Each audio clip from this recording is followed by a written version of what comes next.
Okay, so I've been following SpaceX for years now, and every couple of months these people do something that makes me put my coffee down and just stare at the screen. This might be the biggest one yet, and the strange part is that almost nobody is talking about what it actually means.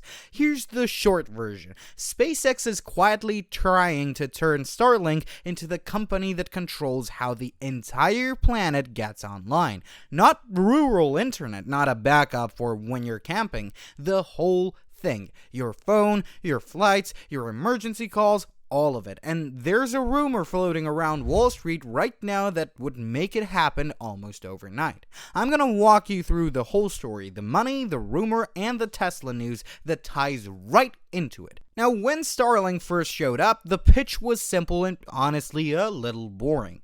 You live somewhere the cable companies forgot about. You bolt a dish on your roof, and thousands of tiny satellites beam internet down to you. That was it. Starlink just kept climbing. Today, it powers the in-flight Wi-Fi on some of the biggest airlines in the world. We're talking United, Southwest, Alaska, American, Emirates, and the Lufthansa Group. If you connected to a Wi-Fi at 38,000 feet lately and it did not feel like dial-up from 1998, then there is a real chance Starlink was behind it. It connects cruise ships out in the middle of the ocean where getting a signal used to be basically impossible. And here's the part that I actually love. When a natural disaster knocks out the ground networks, emergency responders lean on Starlink to keep talking when everything else has gone dark. And the money tells the same story. In 2025, Starlink pulled in $11.4 billion out of SpaceX's $18.7 billion in total revenue. More than half of the entire company's income came from the satellite internet arm. Starlink is not the side project anymore. Starlink is the engine, and rockets are increasingly the thing the engine pays for.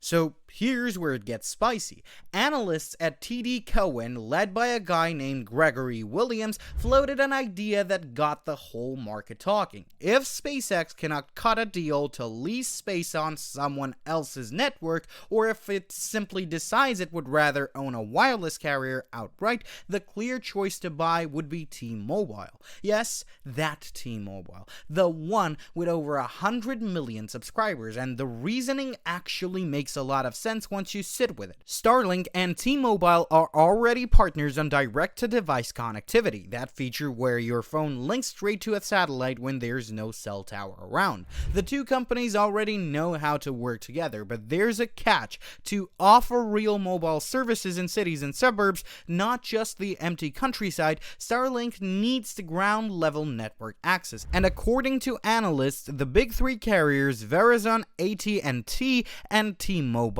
have basically refused to lease that access to SpaceX. SpaceX has not announced a bid, but the fact that a major Wall Street firm is publicly modeling a SpaceX buyout of T-Mobile tells you exactly how seriously the market takes Starlink's ambitions. When smart money starts doing that math out loud, you pay attention.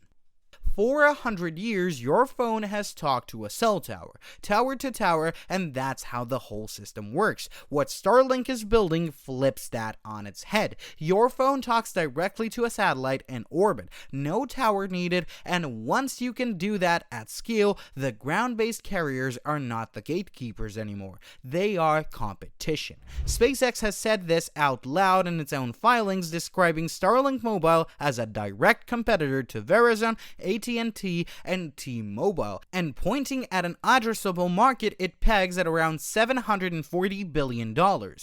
SpaceX spent $17 billion snapping up wireless spectrum from EchoStar, a deal the FCC approved. Spectrum is the invisible real estate that all wireless services run on, and SpaceX just bought a giant chunk of it. And there has even been chatter about dedicated Starlink phones, though Elon Musk has pushed back on that idea, and its satellite connectivity becoming invisible, baked right into the phone you already have. have in your pocket. Think about how GPS and Wi-Fi just quietly became part of every device without anyone making a big deal out of it. That is the play here.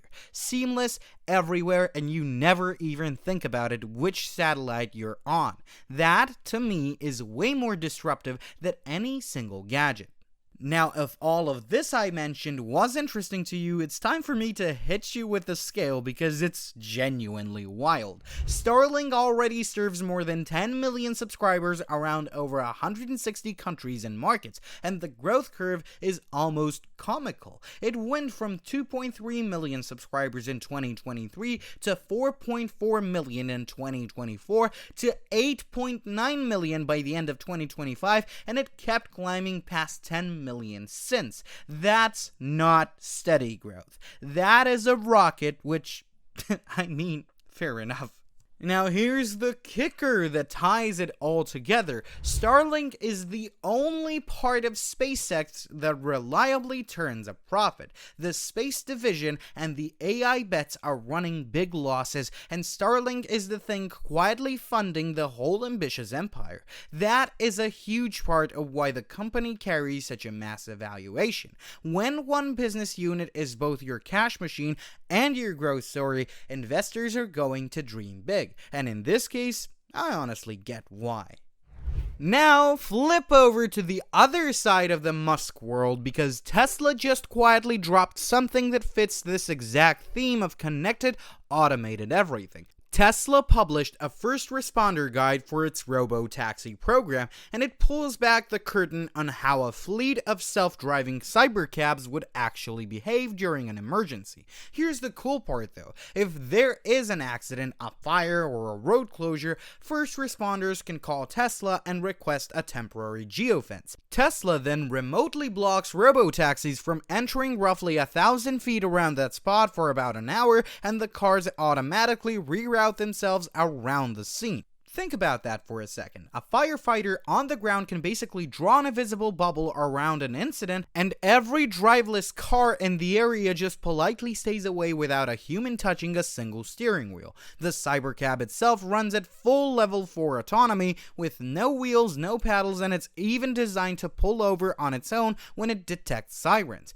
That's the kind of small practical detail that tells me this is getting real and not just a flashy demo. Oh, and by the way, while we are on Tesla, the Semi finally got a real price tag, roughly $290,000 for the long-range version. Now, that is obviously a serious commercial truck price and not a casual purchase, but here is why fleets are paying attention. It reportedly undercuts rival electric big rigs that were running well north of $400,000, and the running cost lands somewhere around 31 cents a mile on electricity versus the much higher fuel bill of a diesel. When you're hauling freight all day, every day, those pennies per mile turn into serious money. I think that is a genuinely smart place for Tesla to compete, and although I don't really believe that this price will remain the same because, well, this is Elon Musk, it's still good to know what the direction will be.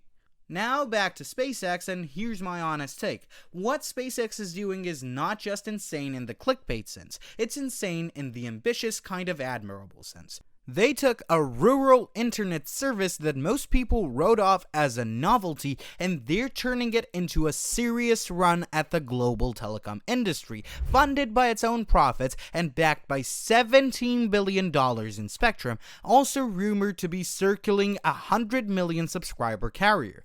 Whether or not that T-Mobile deal ever happens, the direction is crystal clear. Musk wants connectivity to flow from space straight to your pocket, and Tesla wants the machines on the ground to be just as smart and connected. Love him or not, that is a bold vision, and a lot of it is already shipping. So I will throw it to you.